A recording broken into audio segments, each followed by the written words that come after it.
Intinya jangan malu untuk menunjukkan diri kamu. Kalau lagi wawancara, tunjukkan kamu di depan sendiri kalau perlu, sampai si narasumber itu lihat kamu.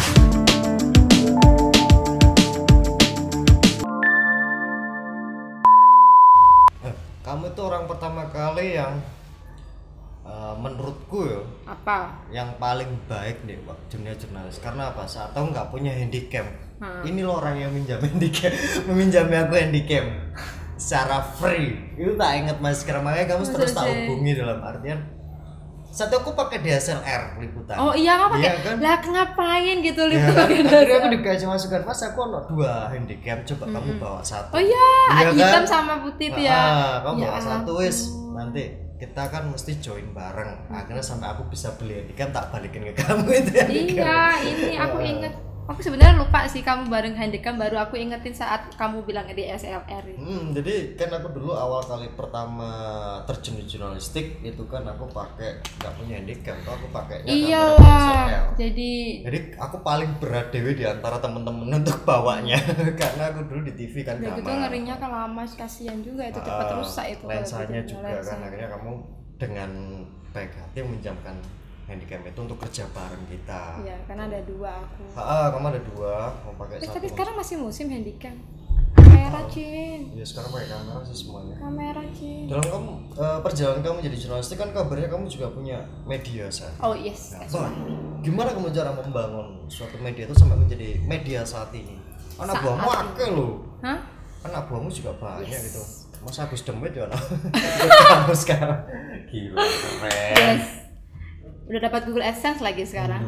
Trending dok. Berita Mas Agus trending terus masalah pembunuhan. Jakarta juga. Iya. Jadi Gimana ini- kamu ceritain lah untuk saat kamu kan awal tadi udah menceritakan jurnalistik sampai kamu sekarang sudah memiliki media sendiri. Jadi sebenarnya karena pandemi. Hmm. Pandemi, travel tutup, kagak ada duit. Terus akhirnya Habisnya aku mikir, apa yang bisa aku lakukan di saat momen pandemi ini? Terus partner aku bilang, passion kamu di jurnalis. Ya udah itu aja digelutin. Tapi harus dibuat profesional. Jangan cuma sekedar jurnalis. Akhirnya ya sudah, akhirnya aku bikin kayak semacam PT dan lain-lainnya. Terus ya udah. terus sampai menjadi apa Indodaily News ya? Indonewsdiary.com. Indonewsdiary.com. Indonewsdiary.com itu kita punya ada sekitar 12 biro, ada di Jakarta, Magelang, Jawa Tengah, Solo, Malang. Mojokerto, Malang, Bali, Papua, Kalimantan, Minahasa Utara, sama Temanggung. 11, maaf 11. 11. Berarti udah mencar seluruh Indonesia lah ya. Iya. Gimana caranya Me untuk bisa settle seperti itu? Tipsnya apa? Tipsnya jangan menyerah ya. Kadang itu memang kadang menyerah ya. Cuma dalam dunia bisnis kayak gini tuh kan pendapatan kita itu kan dari advertise ya. Kada advertise mati kutu kita. Nah, kita harus berinovasi. Dari advertise itu kita harus berinovasi. Bagaimana caranya teman-teman wartawan di lapangan itu setidaknya bisa ada income. Kita menjual karya jurnalis, tapi bukan menjual hoax. Seperti itu. Jadi berita fakta lah. Berita fakta. Untuk tema dan segmennya ke arah mana? Dari Awalnya itu News segmen Daily. kita itu milenial dan pariwisata. Tapi sejauh ini milenial dan pariwisata itu pembagiannya paling kecil. Akhirnya kamu rubah segmen itu. Kita tidak merubah, makanya kita tetap ada pemberitaan tentang milenial. Hanya saja karena kita adalah perusahaan media, di mana media pers, di mana kita memberitakan apapun yang itu adalah berita, tidak keluar dari kode etik jurnalisnya, So far itu berita kita beritakan. Oke. Tapi poin utama kita adalah milenial. Untuk itu kita membuat kanal kayak klinik hukum dengan harapan di klinik hukum ini kita langsung dengan pengacara yang akan membantu konsultasi kalian mengenai hukum. Seperti itu. Itu yang berapa tahun sudah? Kamu mendirikan? 1 tahun ya? enggak 1, 2, 3, 4, 5, 6, 7, 8 bulan kita sudah masih 8 bulan, tapi alhamdulillah kita udah jalannya kenceng. Sudah dapat kerjasama. Sudah dapat kerjasama. Gila, keren. Oh, saya... Tapi masih low profit. Tapi saya percaya teman-teman juga. Jadi sistemnya di Indonews Daily di PT aku mungkin adalah PT nama aku. Cuma aku optimis teman-teman yang benar-benar bergabung dengan aku itu bukan karyawan. Karena kan aku cuma bisa ngasih uang transport, uang pulsa itu apalah ya, itu tidak bisa mencukupi kehidupan kita sehari-hari kan. Tapi kita di sini adalah partner, dimana nanti saham itu akan kita bagi-bagi untuk teman-teman yang benar-benar berusaha membangun Indonews Daily ini. Itu perusahaan kamu corporate atau punya kamu sendiri? Aku sendiri. Gila, keren banget. Berapa tahun? 7 bulan yo? 8 bulan. 9 September kan tanggal 1. Tanggal 1 bulan 1 2021 itu launchingnya kita. Untuk ulang tahunnya, tahunnya nanti di Malang atau di Bali? Kamu stay di Bali toh? Aku rencana ke Thailand bulan depan. Enggak, maksudnya stay-nya kan kamu kalau di Thailand kan jalan-jalan. Enggak, stay di sana mungkin beberapa bulan. Ih, sama suami boleh loh, Rek. Boleh, Rek, suami. Ono aja dibahas yo. Ono aja dibahas ini yo. Kamu dapatkan seorang bule itu. Halo. Ono aja dibahas. Aku kita gosip sedikit lah. Gosip ya. Kita kan juga kamu dari jurnalis ya. Sekarang kamu mulai menjadi jurnalis terus memiliki media sendiri. Terus kamu sukses dalam karir kamu sampai kamu memiliki suami bule. Itu ceritanya ya apa? Kamu ketemu di mana bule? Kolam renang.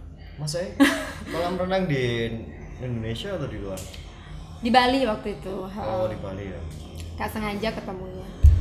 Oh, sempat Covid juga. Ya, 3 bulan lalu sempat Covid sama lakiku. Sama suami itu ya. Gila, keren banget. Kok bisa keren sih kena Covid loh? Kok keren? Maksudnya gimana nih maksudnya kamu? Maksudnya bukan Covidnya yang keren, tapi dari perjalanan kamu kan belum cerita. Cuman ceritanya aku ketemunya di Bali dengan suami lah. Kita udah 2 tahun setengah. Suami didukung nggak dengan konsep atau mungkin pola kerja kamu seperti ini?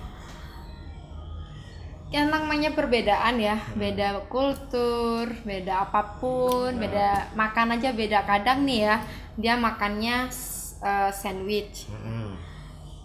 Aku makan nasi sama sambal. Sambal itu aku harus sambal. Jadi kadang aku video, "Hi guys, this is menu for my baby, and then this is my menu." Like, you know, jadi berbeda gitu. Kita dari makan aja kita udah beda. Jadi bagaimana kehidupan kita sehari-hari itu pasti jauh berbeda. Cara berpikir tentang bisnis pun juga berbeda. Kebetulan dia kan bisnis consultant, dimana klien-kliennya nih orang luar. Nah kalau misal ini otaknya dia aku masukin ke Indonesia itu nggak mempan. Jadi kadang kita konsultasi, tapi kadang kita harus tahu jeda. Oh, this is not for you, this is not for me. Untuk apa namanya? Dalam artian saat kamu memiliki suami bule lah, bulenya mana sih? Australia. Lah, memiliki adaptasinya berapa lama? PDKT-nya sih 4 bulan. 4 bulan. Untuk adaptasi dalam artian sudah sama istri nih ya. Nah, untuk adaptasi ini Indonesia, ini Australia seperti apa? Gak ada sih. Yo langsung ya wis yo. Langsung aja. Yang penting bahasanya udah nyambung gitu ya. Yang penting iya. Langsung aja sih. Terus kayak alur gitu. Kayak gini kamu LDR-an? Kita baru LDR-an 2 minggu. Karena kan lakiku ke Thailand sekarang. Nah, nanti aku jemput. Jadi di sini kan kita punya banyak barang. Jadi posisi yang cewek itu kan matre. Jadi dia yang bagian jualin barang. Suami aku di sana yang bagian nyari tempat tinggal. Kalau udah nemu di sini barang-barang udah laku, baru terbang ke sana. Anak udah berapa? Anak aku sendiri 11. Satu. Umurnya 11 tahun. Kamu nggak dukung program KB nanti. Anak dari aku satu aja. Satu ya. Belum ada keinginan punya anak lagi. Kenapa? Belum. Kita masih suka hidup merantau keliling. Kita dari 2 tahun lalu kita tuh pindah-pindah dari Melbourne, Queensland, Bali tuh pindah sampai berapa kali kan. Habis itu Jakarta tuh Jakarta Utara, Selatan kita pindah. Habis itu baru ke Thailand. Jadi kita Bali belum berapa settle. lama? Bali?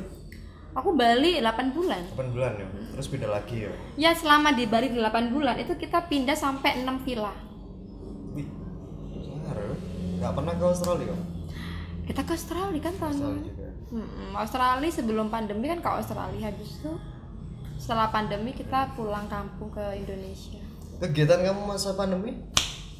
Kegiatan kamu kan mumpung kamu pulang ke Malang ya kan, ya tak undang, ceritalah. Kegiatannya banyak ini. ceritalah. Kegiatan apa? Kegiatannya ini ketemu sama Mas Irfan Hakim. Kegiatannya ya seperti ini. Masa-masa pandemi? Quality time sama anak, karena kan posisi nanti kalau aku di Thailand kita bakal lama nggak ketemu anak. Terus yang kedua menata manajemen untuk PT lagi, karena kan so far nanti kalau aku di Thailand juga semuanya direct online lagi.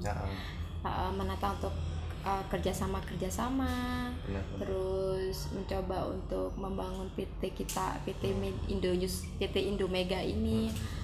Dan tapi yang lebih utama sih ke quality time bersama anak, karena anak aku tuh udah 11 tahun dan kita tuh jarang banget kan tinggal bareng gitu. Kamu tinggal terus ya? Iya, maknya kelenongan ngabisin uang kok ya? Uangmu ada support lah acara ini yo. Amin ya Allah.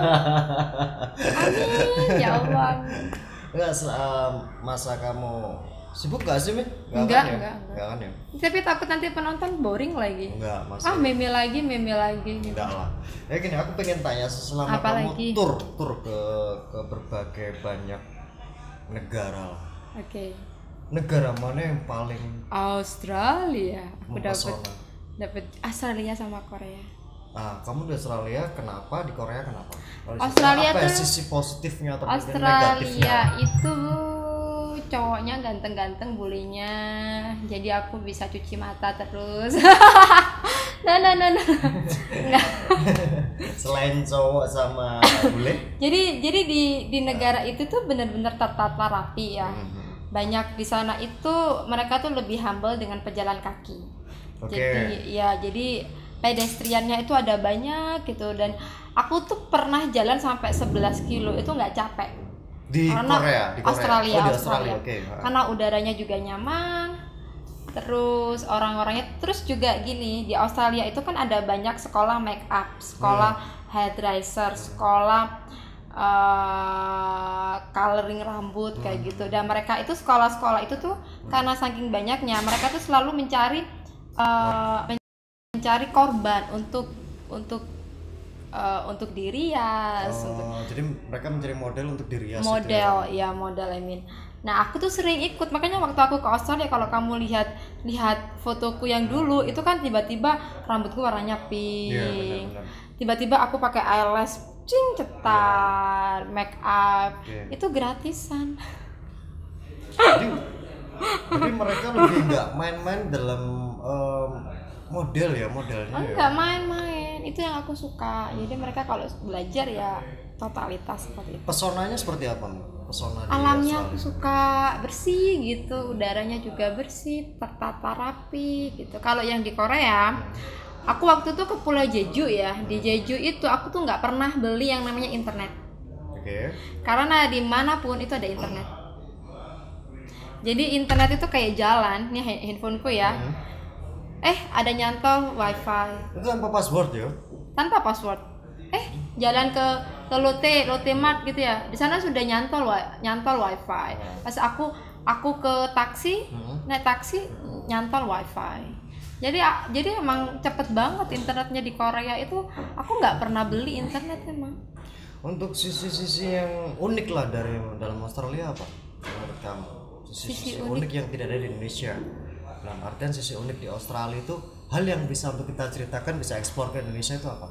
Dari Australia dulu. Kamu tahu pengamen? Pengamen di Australia itu kelasnya kelas panggung semua.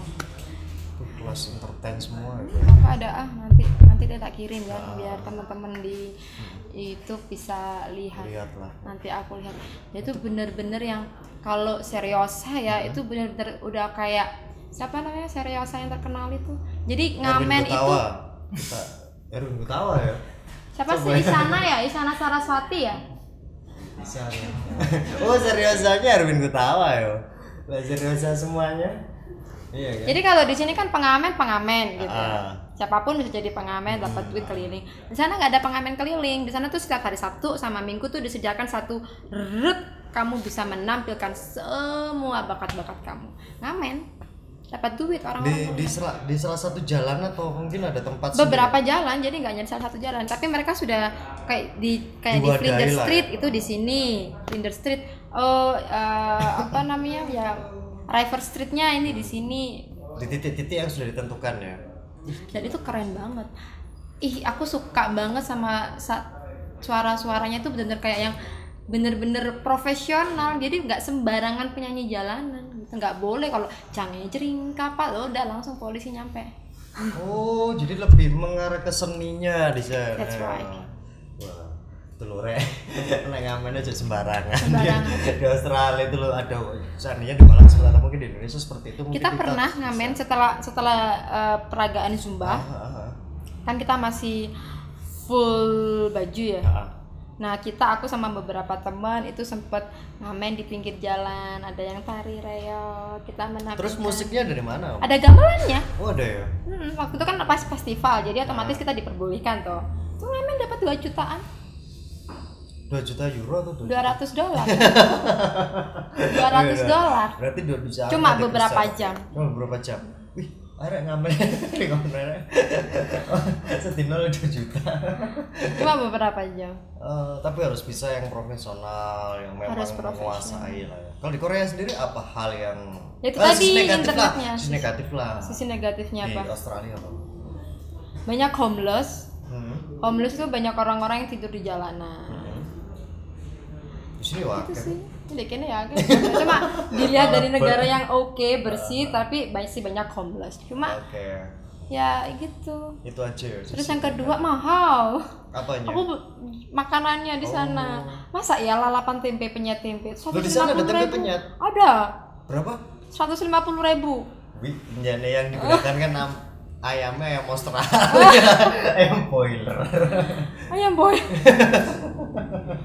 di sana ya lebih mahal itu tentu karena kan dolar ya di sana tapi so far aku suka tinggal di Australia kalau di sana lebih kaya mana kotanya atau desanya aku nggak pernah ke desanya belum pernah ya desanya jadi nggak bisa compare jadi kotanya lebih ke arah aku di city-nya di Victoria jadi di main city pusatnya mallnya ya pokoknya jangan bilang keren lihat di Google ya mallnya itu kamu udah pernah ke sana ya udah pernah ke sana ya ke mall aku udah pernah ke sana udah pernah ke Sydney juga Oke, dari obrolan kita yang tadi kan udah banyak edukasi yang sudah kamu sebenarnya kurang sih. Semoga aja beredukasi gitu ya. Aku pengennya malah mengupas mengenai banyak hal yang sudah kamu tulis di sana gitu. Pengennya sih nanti next time lah. Maksudnya ke negara-negara yang sudah kamu tulis gitu lah. Mulai edukasinya dan juga kehidupan di sana seperti apa. Nanti next time kalau kamu udah balik ke Malang lagi lah ya. Jadi kesimpulan yang kita dapat dalam program ini apa? Untuk pesan kamu lah dalam artian untuk teman-teman jurnalis cewek atau mungkin karya-karya mereka itu lebih seperti apa sih? Intinya untuk jadi jurnalis wanita kita tuh harus benar-benar fighter ya karena banyak jurnalis. Intinya jangan malu untuk menunjukkan diri kamu. Kalau lagi wawancara tunjukkan kamu di depan sendiri kalau perlu sampai si narasumber itu lihat kamu. Dan jangan lupa saat kamu jadi jurnalis itu adalah waktunya kamu untuk membangun relasi.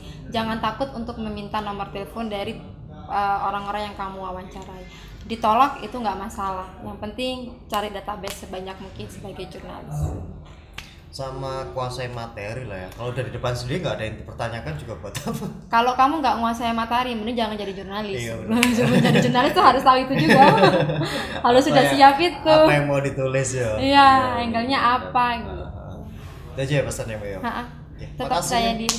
Oke, thank you, semangat untuk sama ini juga ini keren ini. Thank you ya. Pokoknya udah ngundang kamu ke sini nih. Iya, udah Ya. hampir habis loh. Nanti ambil lagi apa-apa. Dan thank you banget. Nanti ke sini WA-an ya. Kita Siap. bakal ngobrol yang lebih seru lagi lah.